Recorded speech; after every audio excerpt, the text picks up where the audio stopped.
اعوذ باللہ من الشیطان الرجیم بسم اللہ الرحمن الرحیم اللہم کل ولیک الحجة ابن الحسن صلواتک علیہ وعلى آبائه في هذه الساعة وفي كل ساعة وليا وحافظا وقائدا وناصرا ودليلا وعينا حتى تسكنه أرضك طوعا وتمتعه فيها طويلا۔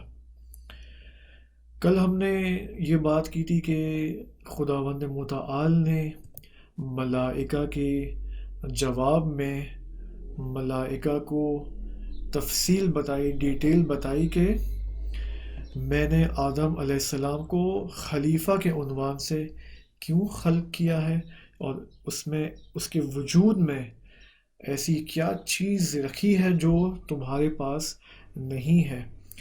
اور پھر یہ بھی آیت آپ کے سامنے تلاوت کی کہ بسم اللہ الرحمن الرحیم، جس میں خداوند متعال نے ملائکہ کو کہا ان کے سوال کے جواب میں کہ انی اعلم ما لا تعلمون، میں وہ جانتا ہوں، اس چیز کا علم رکھتا ہوں جس کے بارے میں تم نہیں جانتے۔ اور پھر خداوند متعال نے قرآن مجید میں سورہ بقرہ کی ہی ان آیات میں فرام آیت نمبر 30 onwards، جس میں یہ آیت آئی کہ خداوند متعال نے آدم علیہ السلام کو اسماء کی تعلیم دی۔ اور پھر ہم نے اسماء کے بارے میں مختصر سی بات کی، ملائکہ کا رول اور نقش اس عالم کے اندر کیا ہے اس کے بارے میں بات کی۔ ایک بات صرف میں اسماء الہی کے بارے میں آپ کے سامنے ایک چھوٹا سا نقطہ بیان کر دوں، اور پھر اس کے بعد ہم کنٹینیو کرتے ہیں اسی ٹائم لائن آف ایونٹس کو، جس میں سجدہ ملائکہ کی ہم نے کل بات روکی تھی وہاں پر، اور اسی کو ہم کنٹینیو کریں گے۔ اسماء الہی کے بارے میں ایک آپ کے سامنے یہ بات کرنی کہ دیکھیں، جب ہم یہ کہتے ہیں کہ خداوند متعال نے اسماء الہی کو جو ہے وہ ان کے ذمے لگایا ہے کہ تم اس عالم کی تدبیر کرو۔ کیوں یہ بات کہی ہم نے کل؟ کیونکہ اسماء الہی ایک زندہ حقیقت ہے، زندہ موجودات ہیں، صرف نام نہیں ہے بلکہ ایک فعال ایکٹیو حقیقت کا نام ہے، صاحب عقل ہے، ذی شعور ہے، شعور رکھتے ہیں، صحیح، سینس رکھتے ہیں۔ چونکہ ایسا ہے تو خداوند متعال نے جو نظام بنایا ہے اس کائنات کے لیے، خصوصاً انسان سے متعلق اور اس کے مربوط جو امور ہیں، جو چیزیں ہیں، اس میں سے ایک یہ ہے کہ خداوند متعال نے اس عالم کے امور کی تدابیر اسماء کے سپورٹ کی ہے، اور اسماء کے سپورٹ کی ہے، پلس ملائکہ کے بھی سپورٹ کی ہے۔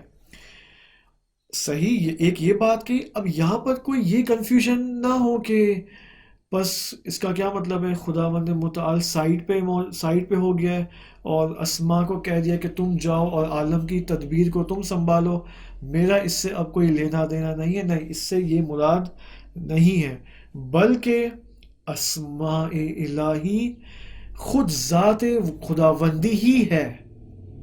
صحیح ہے، غور سے سنیں اس بات کو۔ اسماء خدا، اسماء حسنہ اور اسماء کے جتنی بھی کیٹیگریز ہیں، یہ سب ذات خداوندی ہی ہے، عین ذات خداوند ہے۔ اسماء الہی اور ذات خداوندی میں کوئی جدائی نہیں ہے۔ اسماء ذات خدا ہے، ذات خدا اسماء ہے۔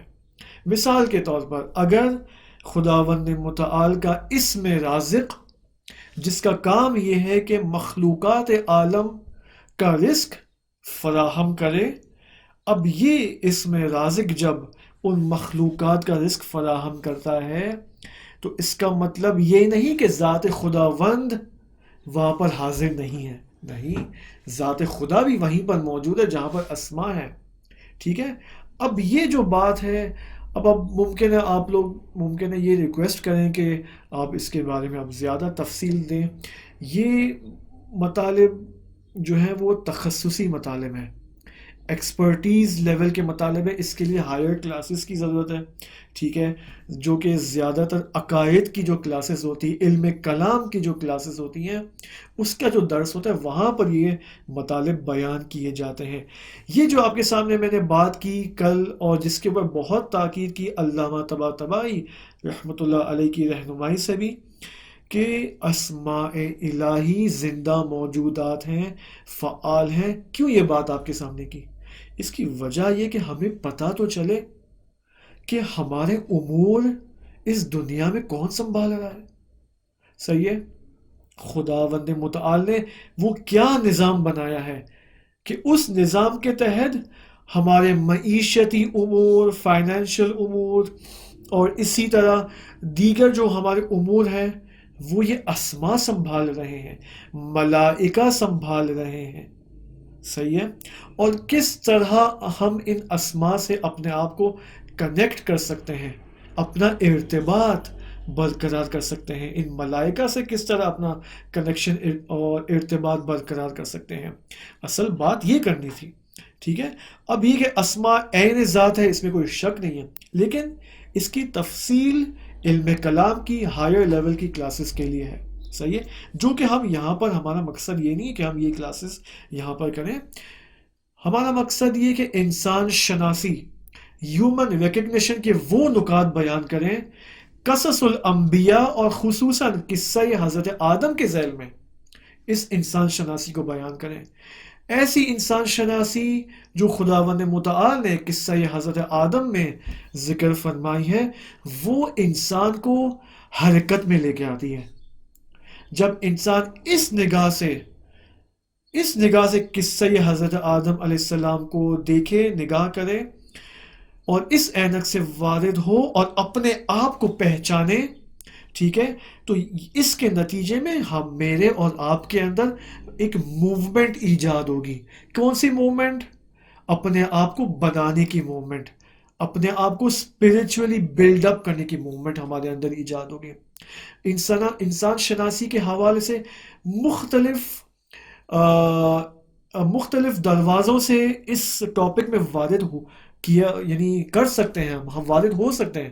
وی can enter with many dimensions in this topic, لیکن ہم کیوں دیگر ڈائمینشنز کے ذریعے، دیگر دروازوں کے ذریعے اس موضوع میں انٹر نہیں ہو رہے، اور کیوں ہم نے قصہ حضرت آدم کو چنا ہے انسان شناسی کے موضوع کو بیان کرنے کے لیے؟ اس کی وجہ یہ کہ باقی جو ویو پوائنٹس ہیں انسان شناسی کے، جو کہ مہم ہیں، بالکل ضروری ہیں، لیکن ایک پرابلم ہے، وہ یہ کہ وہ زیادہ تر مفہومی ہے، وہ زیادہ تر تھیوریٹیکل ہے، انسان کو پریکٹیکل میدان میں نہیں لاتی ہے۔ حضرت آدم علیہ السلام کی قصے کی خصوصیت یہ ہے کہ انسان کو انسان شناسی بھی کرواتی ہے، شیطان شناسی بھی کرواتی ہے، پلس انسان کو میدان عمل میں بھی لے کے آتی ہے۔ اس وجہ سے ہم نے یہ طریقہ کار چنا ہے، اور ابھی آپ کے سامنے آج جو بیان کرنا ہے وہ یہ ہے کہ شیطان شناسی کیا ہے، ٹھیک ہے۔ جب ملائکہ نے سجدہ کیا آدم علیہ السلام کے سامنے تو شیطان نے انکار کیا، کیوں؟ یہ ساری بحثیں وہ ہیں جو ہمیں پریکٹیکل میدان میں لے کر آتی ہیں، ہمیں اس جنگ کے میدان میں لے کر آتی ہیں، شیطان کے مقابلے میں، ٹھیک ہے۔ انشاءاللہ خدا سے توفیق طلب کرتے ہیں کہ البتہ یہ جو میں نے آپ کو کہا نا کہ علم کلام کے حوالے سے جو تخصصی اور ایکسپرٹیز لیول کے جو مباحث ہیں، موضوعات ہیں، جیسے اسماء الہی عین ذات ہیں، اور پھر مختلف دلیلیں ہیں اس کی اور تفصیلات ہیں، یہ علم کلام کی کتابیں میں موجود ہے، آپ خود رجوع بھی کر سکتے ہیں۔ اینڈ آئی ایم شیور کہ نیٹ کے اوپر اس کے حوالے سے اردو لینگویج میں دروس موجود ہوں گے، اگر نہیں ہے تو میری آپ سے گزارش کہ حتماً فارسی زبان سیکھیں۔ اوکے، اب جو آیت آپ کے سامنے لاسٹ تلاوت کی تھی، بسم اللہ الرحمن الرحیم، وَإِذْ قُلْنَا، سورہ بقرہ آیت نمبر 34، وَإِذْ قُلْنَا لِلْمَلَائِكَةِ اسْجُدُوا لِآدَمَ، ہم نے ملائکہ کو کہا کہ آدم کے سامنے سجدہ کرو، فَسَجَدُوا إِلَّا إِبْلِيسَ، ابلیس نے سجدہ نہیں کیا۔ سب نے سجدہ کیا، تمام ملائکہ نے سجدہ کیا سوائے ابلیس. اب یہ دیکھنا ہے ہمیں یہ کیا ماجرا ہے, شیطان کیا چیز ہے. اب یہاں پر ایک اصطلاح, ایک ٹرمینالوجی بار بار استعمال ہوگی, وہ آپ ذہن نشین کر لیں, لکھ لیں اس کو, جس کو ہم کہیں گے تمرد. تے میم دو رے تشدید کے ساتھ اور دال.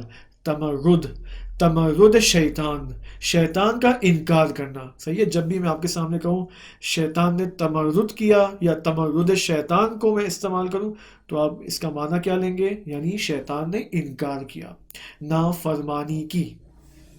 صحیح, اور اس نے استکبار کیا. وَكَانَ مِنَ الْكَافِرِينَ, اور وہ کافروں میں سے تھا اور ہے. دیکھیں اب کیا مطلب, آپ کے سامنے کل کیا بات کی تھی کہ ملائکہ نے جب سجدہ کیا تو اس کا مطلب یہ ہے کہ ملائکہ انسان کی خدمت میں آ گئے. صحیح ہے, جس راستے کو انسان نے طے کرنا ہے, کمال کا راستہ, اس راستے میں اب ملائکہ بھی آ چکے ہیں. اوکے, یہ شاید پوائنٹ میں نے آپ کے سامنے شاید ذکر نہیں کیا تھا, اس کو آپ غور سے سنیں. جس راستے کو انسان نے طے کرنا ہے یعنی کمال کا راستہ, اب اس سجدے کی وجہ سے ملائکہ بھی اس راستے میں آ گئے ہیں. ٹھیک ہے, یعنی کیا, اس کے دو معنی ہیں کہ ایک ملائکہ انسان کی خدمات انجام دیں گے, اس کی خدمت میں آئے ہیں تاکہ انسان کو مدد دیں. ٹھیک ہے, کہ وہ کمال تک جائیں, انسان کی اس چیز میں مدد کریں گے. اور دو, خود ملائکہ بھی اپنے کمال کے لیے انسان کا کے محتاج ہیں. ٹھیک ہے, اب آپ یہ مت سمجھیں کہ ملائکہ کو کمال کی کیا ضرورت ہے, نہیں, ملائکہ کو بھی کمال کی ضرورت ہے, اور دیگر جو موجودات ہیں اس عالم میں وہ بھی کمال کا راستہ طے کر رہے ہیں. صحیح ہے, اور پھر کیا بات کی تھی ہم نے کہ تمام عالم ہستی اور اس کی تمام طاقتیں اور پاورز, یہ تمام کی تمام انسان کی خدمت میں موجود ہیں اس سجدے کے نتیجے میں. صحیح ہے, پورا عالم اس انسان کی خدمت میں آ چکا ہے. لیکن ابلیس, شیطان لعنت اللہ, صحیح, ابلیس نے جب سجدے سے انکار کیا تو ابلیس انسان کے اس کمال کے راستے میں شامل نہیں ہوا. اگر وہ بھی سجدہ کرتا تو وہ بھی اس کمال کے راستے میں آ جاتا, لیکن وہ نہیں, اس نے سجدہ نہیں کیا, بلکہ کیا کیا اس نے, بجائے اس کے کہ انسان کے کمال کے راستے میں آئے, ٹھیک ہے, نتیجے میں اس کے مقابلے میں کیا کیا, انسان کے مقابلے میں آ گیا. ایک تو ہے کہ انسان کے راستے میں آ جاتا, نہ صرف راستے میں نہیں آیا بلکہ اس کے مقابلے میں آ گیا, اس کی اپوزیشن میں آیا.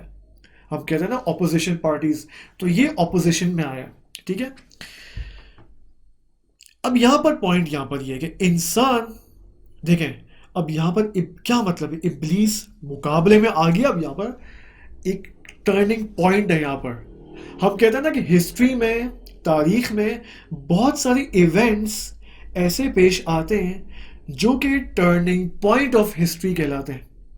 ٹرننگ پوائنٹ, مثلا عاشورہ ٹرننگ پوائنٹ آف ہسٹری ہے, بعثت ٹرننگ پوائنٹ آف ہسٹری ہے. ٹھیک ہے, خود غیبت ٹرننگ پوائنٹ آف ہسٹری ہے. جب ظہور امام زمانہ علیہ السلام ہوگا تو یہ بھی ٹرننگ پوائنٹ آف ہسٹری ہوگا. اسی طرح یہاں پر بھی ایک ٹرننگ پوائنٹ وقوع پذیر ہوا. وہ کیا ٹرننگ پوائنٹ ہے کہ جب ابلیس نے سجدے سے انکار کیا اور انسان کے مقابلے میں آیا, اس حادثے سے پہلے, یعنی ابلیس کے انکار کرنے سے پہلے اور دوبارہ انسان کی خلقت سے پہلے, انسان کی خلقت سے پہلے جو عوالم موجود تھے, تمام عوالم, ان عوالم میں صرف ایک راستہ موجود تھا. Only one line, only one path, صرف ایک راستہ موجود تھا. وہ کون سا راستہ تھا؟ کمال کی جانب. صرف ایک راستہ موجود تھا اور وہ راستہ کمال کی جانب جا رہا تھا. یعنی سارا عالم اس کمال کی طرف حرکت میں مشغول تھا. لیکن جب ابلیس نے سجدہ نہیں کیا اور سجدے سے انکار کیا اور انسان کے مقابلے میں آ گیا, تو اب یہاں پر دوسرا راستہ وجود میں آیا. وہ راستہ ہدایت کا تھا, اب یہاں پر ایک اور راستہ وجود میں آیا، آپ بتائیں وہ کیا ہے؟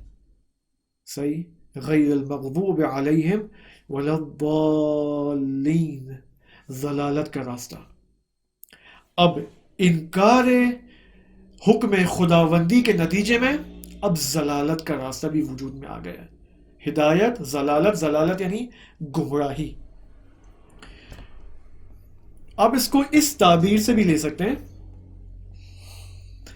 کہ سجدہ ملائکہ یعنی ہدایت کی لائن اور محبت کی لائن، تمرد شیطان، شیطان کا انکار کرنا یعنی انسان کے مقابلے میں آ جانا، اس ہدایت کے راستے کے مقابلے میں آ جانا، اور ضلالت کے راستے کو ایجاد کرنا اور بغض کا راستہ اپنانا۔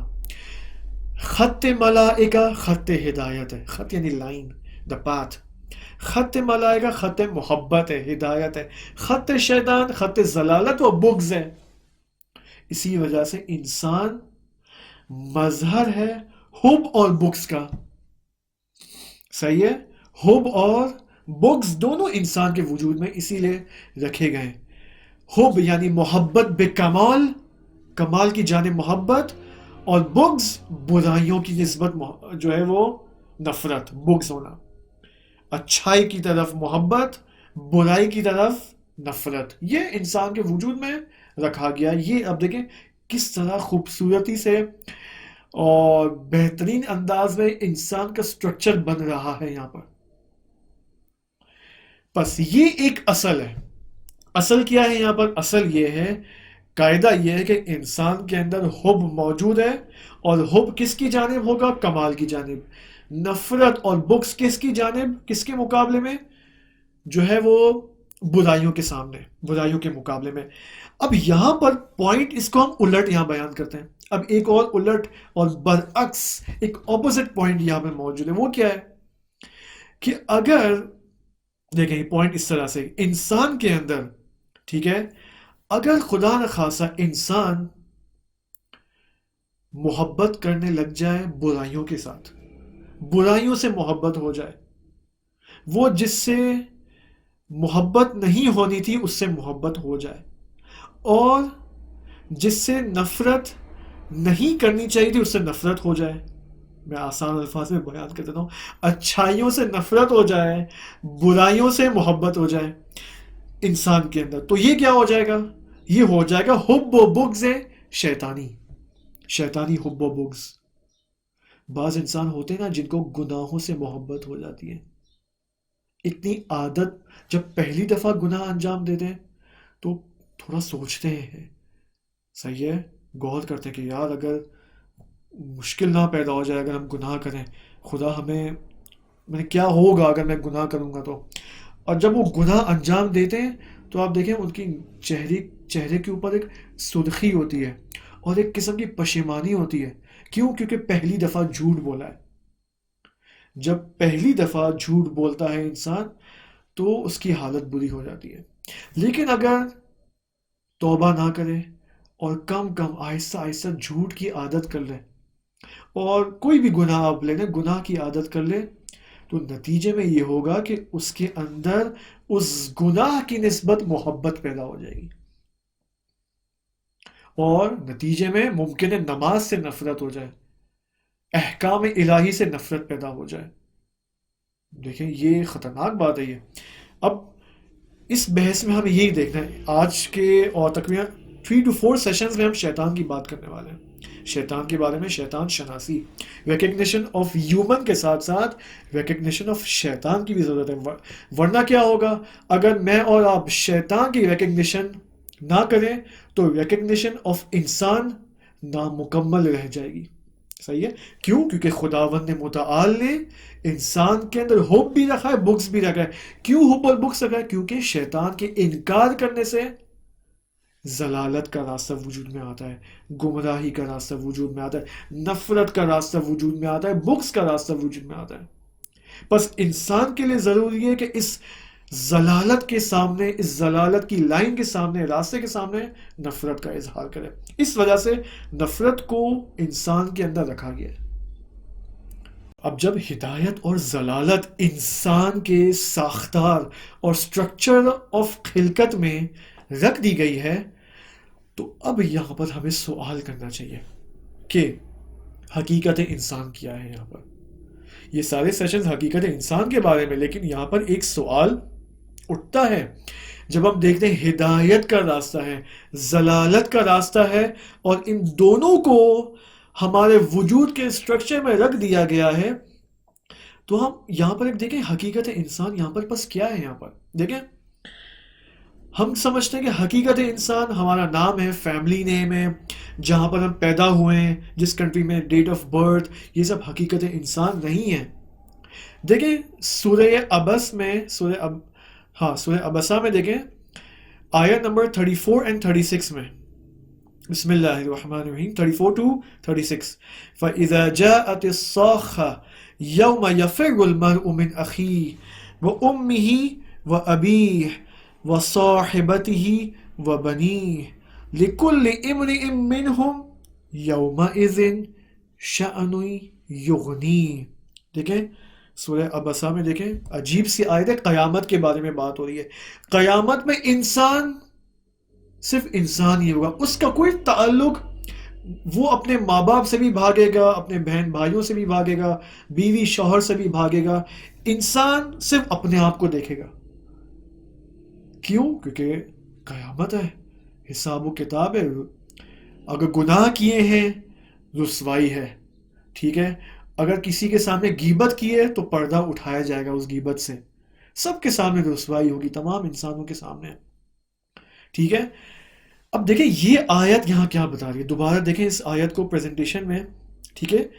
یہ آیات بتا رہی ہے کہ انسان کا میں، ہم جو کہتے ہیں میں، میرا، فار ایگزامپل میں انسان ہوں، میرا نام یہ ہے، یہ میرا موبائل ہے، یہ جو میں ہم کرتے ہیں، یا فارسی میں من کرتے ہیں، یا انگلش میں آئی یا می کہتے ہیں ہم. Okay, what is all this, what is all this, who am I, میں کون ہوں، من کی ہستم، ٹھیک ہے. قیامت میں جب یہ منظر ہوگا تو آپ دیکھیں قیامت میں نہ زمان ہے، نہ مکان ہے، نہ کسی سے کوئی تعلق ہے. قیامت میں دیکھیں جب یہ آیات آپ کے سامنے، آپ خود دیکھیں کہ انسان ایک دوسرے سے بھاگے گا، ہر کوئی اب ایک دوسرے سے بھاگ رہا ہے فرار کی حالت میں. کیا مطلب؟ یعنی یہاں پر کوئی ریلیشن شپ کا کرائٹیریا نہیں ہے. اس کا مطلب یہ ہوا کہ دنیا کے اندر جب ہمیں بھیجا گیا ہے تو ہم یہ سمجھ بیٹھے ہیں کہ ہماری حقیقت کا کرائٹیریا ہمارے ریلیشن شپس ہیں. ہماری حقیقت کا کرائٹیریا یہ زمان اور مکان ہے جس سے ہمارا تعلق ہے. صحیح؟ یہ کرائٹیریا نہیں ہے انسان کا، انسان کی حقیقت کا. یہ سارا کرائٹیریا زمان، مکان، لوکیشن، ٹائم، اور ایک دوسرے سے ریلیشن شپس، ریلیٹیوٹی، یعنی ریلیٹیوز اور ٹائمز، اور یہ سب کچھ رشتہ داری، یہ سب کس چیز کے احکام ہیں؟ غور سے سنیں، یہ سب احکام بدن ہیں. یہ سب احکام بدن ہیں، انسان کے بدنی اور جسمی اور فزیکل احکام ہیں. انسان کی حقیقی احکام نہیں ہے. اسی وجہ سے انسان کے اندر دو پہلو موجود ہیں، دو پہلو موجود ہیں انسان کے اندر، ایک من اور ایک تن. من یعنی میں، جب ہم کہتے ہیں میں، فارسی میں اس کو کیا کہتے ہیں؟ من، ٹھیک ہے. من اور تن، تن یعنی یہ باڈی، تن یعنی یہ جسم. یہ جسم قیامت پہ درکار نہیں ہے. ورنہ آپ دیکھیں، اگرچہ وہ ایک الگ ٹاپک ہے، فلسفے میں بحث کی جاتی ہے کہ بھائی معاد قیامت جسمانی ہوگی نہیں ہوگی، کہ اس کو، یہ ایک الگ ٹاپک ہے، فی الحال اس کی ہم بات نہیں کر رہے، ٹھیک ہے. تو یہاں پر کوئی سوال نہ کرے کہ بھائی یہ آپ کیا کہہ رہے ہیں، نہیں. بات یہ ہو رہی ہے کہ جو تن کے جو احکام ہیں، جسم کے جو احکام ہیں، صحیح ہے. مثلا میری اپنی رشتہ داری، صحیح ہے. میں مثلا اپنے ماں باپ کا بیٹا ہوں، میں کسی کا باپ ہوں، میں کسی کا بھائی ہوں، ٹھیک ہے. اور میں کسی کا ٹیچر ہوں، ٹھیک ہے. یہ میرا موبائل ہے، وہ میرا ہے، یہ میری پراپرٹی ہے. یہ سب کچھ قیامت میں درکار نہیں ہے. کیوں؟ کیونکہ یہ بدن کے احکام ہیں. یہ مادہ کے احکام ہیں، یہ مٹیریلسٹ احکام ہیں جو قیامت میں درکار نہیں ہے. انسان کے اندر دو چیزیں، ایک من اور ایک تن، کہ انشاءاللہ اس کے اوپر ہم آئیں گے اسی شیطان شناسی. اور جب حضرت آدم علیہ السلام بہشت میں جائیں گے اور وہاں پر ان کو اس شجرہ سے، اس درخت سے منع کیا جائے گا کہ تم نہیں کھاؤ اس درخت سے، وہاں پر ہم آئیں گے دوبارہ اس من اور تن کے اوپر. لیکن فی الحال ہم دیکھیں شیطان کے اوپر، شیطان کے حوالے سے مزید کچھ باتیں کر لیں، دیکھیں کہ اس بدبخت نے جو ہے وہ کیا کام انجام دیا ہے. اوکے، اب چونکہ انسان کے اندر حب و بغض ہے، حب کمال کی طرف، بغض شیطان کی جانب، برائیوں کی طرف، اسی وجہ سے خداوند متعال نے شروع سے ہی قرآن مجید میں انسان کو بتا دیا کہ اے انسان تمہارا دشمن شیطان ہے. سورہ اسراء میں آیت نمبر 53 میں دیکھیں، ان الشیطان کان للانسان عدوا مبینا، شیطان انسان کے لیے بے شک یقیناً عدوا مبینہ ہے، آشکارا دشمن ہے، اوپن اینیمی شیطان ہے. ایک اور آیت میں سورہ فاطر میں آیت نمبر 6 میں، ان الشیطان لکم عدو، یقیناً اور بے شک شیطان تمہارے لیے عدو ہے، دشمن ہے، فاتخذوہ عدوا، تو تم بھی اس کو اپنا دشمن لو، تم بھی اس کو اپنا دشمن مانو. ہم نے شیطان کو اپنا دشمن مانا ہے؟ نہیں مانا ہے. اگر ہم شیطان کو اپنا دشمن مان لیتے تو شاید ہماری سوسائٹی کی حالت اچھی ہوتی آج، ہمارے معاشرے میں اس قدر افراتفری نہیں ہوتی. فیملی ریلیشن شپس کے اندر افراتفری ہے، پرسنل ریلیشن شپس کے اندر افراتفری ہے، اور آلودگی اور فساد اور فحشا اور یہ ساری جو مشکلات جو پہلے دن میں نے آپ کے سامنے عرض کی تھی، یہ مشکلات نہیں ہوتی. ٹھیک ہے، بس شیطان خود خدا کہہ رہا ہے فاتخذو، تم اس کو اپنا دشمن اخذ کرو. فاتخذو یعنی اخذ کرو، یعنی لو، مانو، قبول کرو کہ بھائی یہ تمہارا دشمن ہے. ہمارے ایک استاد ہیں، انہوں نے شیطان کے اوپر، شیطان کے حوالے سے جو قرآن کے اندر آیات آئی ہیں، اس کے ان آیات کے بارے میں انہوں نے تحقیقات انجام دی، اور انہوں نے کہا کہ میں نے شیطان کے وسوسے کرنے کے تقریباً 35 طریقے میں نے قرآن سے نکالے. خداوند متعال نے شیطان کے حوالے سے اس قدر پہچان کروائی ہے کہ استاد فرماتے کہ 35 روشیں اور میتھڈز جن کے ذریعے شیطان انسان کو اغوا کرتا ہے، وسوسہ کرتا ہے، وہ میتھڈز استاد فرماتے کہ میں نے نکالے. دیکھیں کس قدر شیطان کے بارے میں تحقیقات ہوئی ہیں، ہو رہی ہیں، کتابیں بھی نکل چکی ہیں، آ چکی ہیں. لیکن اس کا اردو میں I'm sorry کہ اردو میں شاید نہ ہو. ٹھیک ہے، اسی لیے بہت سارے علماء تاکید کرتے ہیں کہ فارسی سیکھی جائے تاکہ لوگ دین کا درست مطالعہ کر سکیں، کیونکہ عربک کے بعد جو سب سے زیادہ کتابیں موجود ہیں دین کی تفسیر کے حوالے سے وہ فارسی زبان میں. صحیح ہے، انشاءاللہ. اچھا، یہ بات ہو گئی کلیئر. اب جب خداوند متعال نے، اب آئے دوبارہ اس قصے کے اوپر، ٹھیک ہے، کہ شیطان نے منع کیا، شیطان نے انکار کیا. اب انکار جب کیا شیطان نے کہ اور سجدہ نہیں کیا اس نے، تو خدا نے شیطان سے پوچھا کہ کیوں سجدہ نہیں کیا تم نے؟ تو شیطان کا جواب دیکھیں یہاں سورہ ہجر میں آیت نمبر 33. شیطان نے کہا کہ قال لم اکن لاسجد لبشر خلقته من صلصال من حمأ مسنون. شیطان نے کہا کہ میں ہرگز سجدہ نہیں کروں گا. یہ جو لم آیا ہے نا شروع میں، لم اکن کا مطلب ہرگز، کبھی بھی نہیں سجدہ کروں گا. صحیح ہے، لم اکن لاسجد لبشر، میں کبھی بھی بشر کے سامنے سجدہ نہیں کروں گا. خلقتہ کہ جسے تو نے خلق کیا. دیکھیں خدا کے مقابلے میں کیا جواب دے رہا ہے گستاخی کے ساتھ. دیکھیں دوبارہ غور کریں. لم اکن لاسجد لبشر خلقتہ. خدایا، اب یہاں پہ خدا تو نہیں کہہ رہا ہے، یہاں پر میں کہہ رہا ہوں خدایا. شیطان کہہ رہا ہے کہ میں ہرگز سجدہ نہیں کروں گا. اب علامہ طباطبائی رحمۃ اللہ علیہ فرماتے ہیں کہ یہ سجدہ نہ کرنا اس سے بدتر یہ جواب تھا شیطان کا. شیطان نے جس بے ادبی کے ساتھ جواب دیا ہے خداوند متعال کو، یہ بدتر ہے سجدہ نہ کرنے سے. صحیح ہے آپ خود. پھر علامہ یہاں یہ فرماتے ہیں، کوٹ آئی کوٹ علامہ ہیئر، کہ یہ صرف ایک کلام اور بات نہیں ہے. شیطان نے کہا نا کہ میں ہرگز سجدہ نہیں کروں گا، تو علامہ فرماتے ہیں کہ یہ صرف کلام نہیں ہے، یہ صرف شیطان کے منہ سے نکلی ہوئی بات نہیں ہے، بلکہ علامہ فرماتے ہیں یہ ایک حقیقت ہے جو اس کی ذات میں موجود تھی اور اب آشکار ہو گئی ہے. لم اکن لاسجد نفی ابد ہے. صحیح ہے.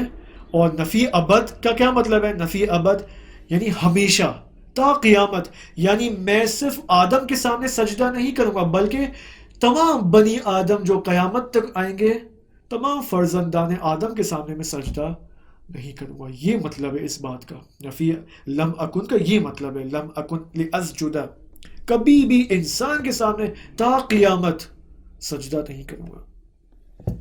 اوکے، شیطان نے اب کیوں سجدہ نہیں کیا؟ سوال تو یہ ہے کیوں چرا. اس کی وجہ یہ کہ شیطان نے، غور سے سنیں، شیطان نے انسان کا تن دیکھا. صرف شیطان نے انسان کا فقط اور فقط بدن دیکھا. یعنی وہ یہ سمجھا کہ انسان کی حقیقت یہ بدن ہے. صحیح ہے.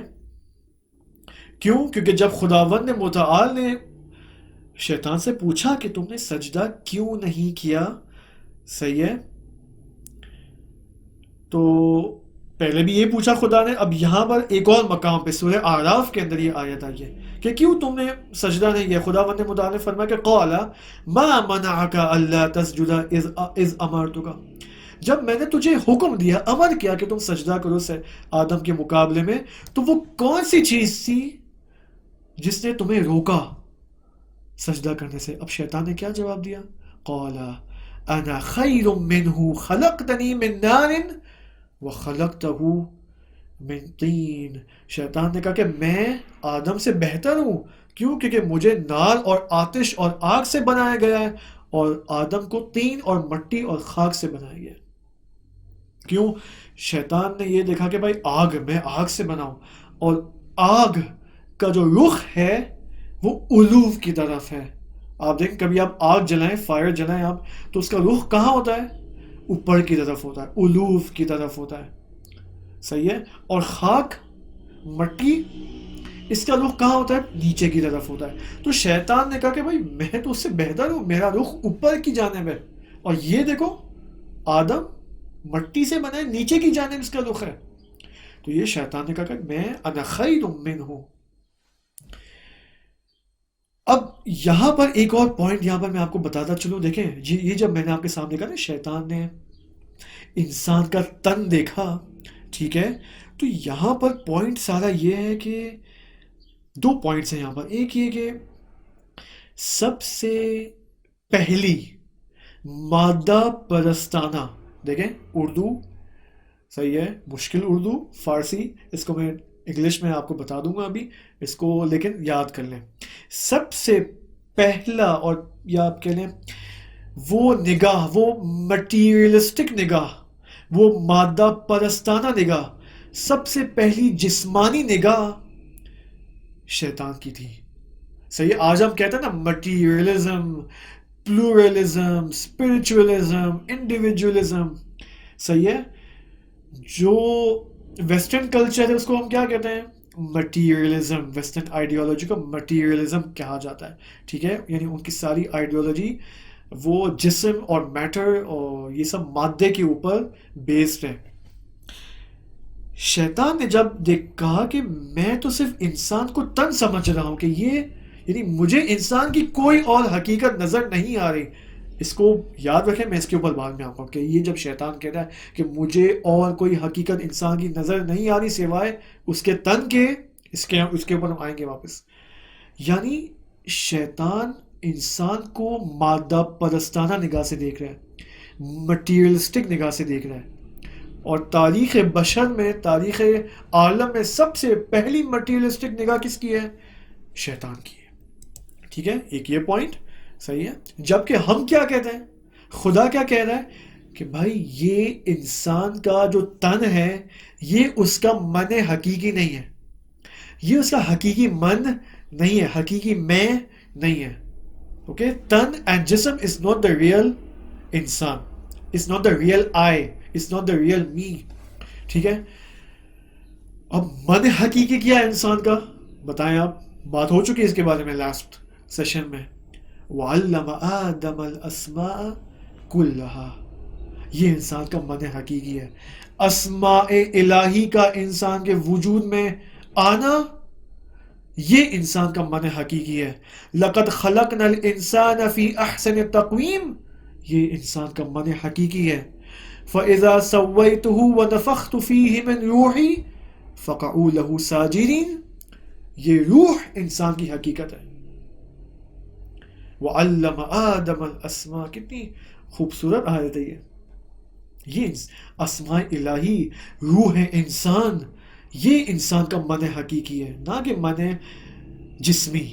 ٹھیک ہے, اب یہاں ایک سوال اٹھنا چاہیے ہمارے ذہنوں میں, وہ یہ کہ کیا شیطان نے, جب خدا نے تعلیم اسماء کا مرحلہ طے کیا آدم کے اندر, تو کیا شیطان وہاں موجود نہیں تھا؟ کیا شیطان نے اس تمام منظر کو مشاہدہ نہیں کیا تھا؟ Was he not at the scene part? موجود تھا وہاں پر شیطان. He was there. صحیح, وہ اپنی آنکھوں سے دیکھ رہا تھا کہ بھائی تعلیم اسماء ہیں اور کیا مکالمہ پیش, کیا کنورزیشن ہو رہی ہے خدا اور ملائکہ کے درمیان, یہ سب شیطان دیکھ رہا ہے. پھر کیوں یہاں شیطان نے کہا کہ میں تو صرف اس کا تن دیکھ رہا تھا, I was thinking کہ اس کا انسان کی حقیقت اس کا تن ہے, that's it. نہیں, ایسا نہیں ہے. علماء یہ فرماتے ہیں کہ جب چونکہ شیطان وہاں پر موجود تھا, خلقت آدم کے مراحل کو دیکھ رہا تھا, اور جب شیطان نے یہاں پر سجدے سے انکار کیا تو در حقیقت اس نے اپنی آنکھیں بند کر دی. He closed his eyes. حقیقت انسان کے سامنے اس نے اپنی آنکھیں بند کر دی. وہ جانتا تھا کہ حقیقت انسان کی روح ہے, اسماء الہی حقیقت انسان ہے, لیکن اندھیکا کر دیا اس نے. صحیح, انجانم بن گیا. اور یہاں پر ایک چیز وجود میں آتی ہے, وہ کیا؟ تکبر اور استکبار. استکباراً فی الارض, یعنی وہ شخص کہ جو دیکھیں, وہ شخص جو خدا کے فرمان اور امر اور حکم کے مقابلے میں کھڑا ہو جاتا ہے, نتیجے میں وہ دلیل تلاشنا شروع کرتا ہے, وہ بہانے اور ایکسکیوزز شروع کر دیتا ہے. وہ he starts to makes excuses. صحیح ہے, دلیلیں لے کر آتا ہے کہ نہیں یہ تھا وہ تھا. ٹھیک ہے, یہ ایکسکیوزز ہیں. یہاں پر شیطان نے ایکسکیوز دکھایا. ٹھیک ہے, میں تو صرف انسان کی باڈی دیکھ رہا تھا. نہیں بھائی, وہ وہاں پر موجود تھا. ٹھیک ہے, ہم شیطان کو یہی کہیں گے بھائی تم وہاں موجود تھے. صحیح ہے, تم کیوں یہاں جھوٹ بول رہے ہو. ٹھیک ہے, اسی وجہ سے یہ تعبیر اور یہ اصطلاح استعمال کی جاتی ہے. دیکھیں کہ جب شیطان نے کہا نا کہ انا خیر منہ خلقتنی من نار, میں نار سے, آگ سے, وہ خاک و گل سے, مٹی سے. اس کو ہم کیا کہتے ہیں؟ کمپیریزن, کمپیریٹیو انالیسز یا مقایسہ. شیطان اپنے آپ کو مقایسہ کر رہا ہے انسان کے ساتھ کہ میں آگ سے, انسان مٹی سے. یہ شیطان کہہ رہا ہے. اسی وجہ سے شیطان نے دو کام کیے یہاں پر. ایک تو استکبار, تکبر دکھایا اس نے خدا کی نافرمانی کر کر, اور دوسرا کام جو کیا وہ قیاس کیا. قیاس صحیح بھی ہو سکتا ہے, غلط بھی ہو سکتا ہے. یہاں پر جو اس نے قیاس انجام دیا وہ غلط قیاس, صحیح ہے. اور سب سے پہلا شخص مخلوق جس نے قیاس انجام دیا وہ شیطان ہے، اور وہ بھی غلط. اسی وجہ سے امام صادق علیہ السلام فرماتے کہ فَأَوَّلُ مَنْ قَاسَ ابلیس، سب سے پہلی مخلوق جس نے قیاس کیا وہ ابلیس ہے، اور وہ بھی غلط قیاس کہ آگ کا رخ اوپر کی طرف ہے الوف اور خاک اور گل نیچے کی طرف، بس میں بہتر ہوں. یا اللہ. اب یہاں پر ہم سیشن کو اینڈ کریں گے، ٹھیک ہے. اور ہم نے یہ جان لیا کہ آدم اور انسان کی قیمت بدن نہیں ہے.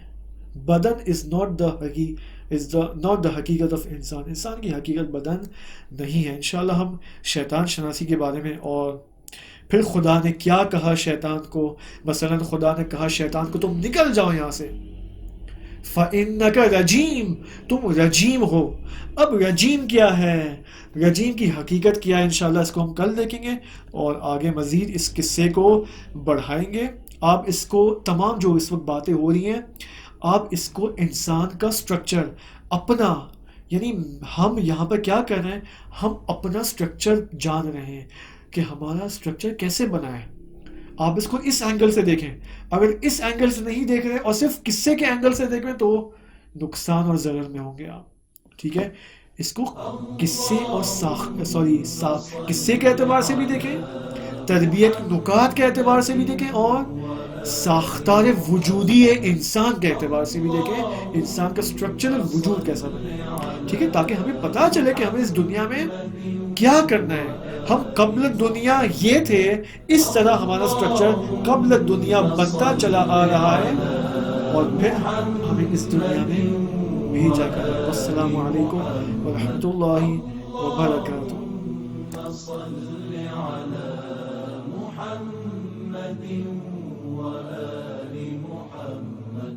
اللهم صل على محمد وآل محمد.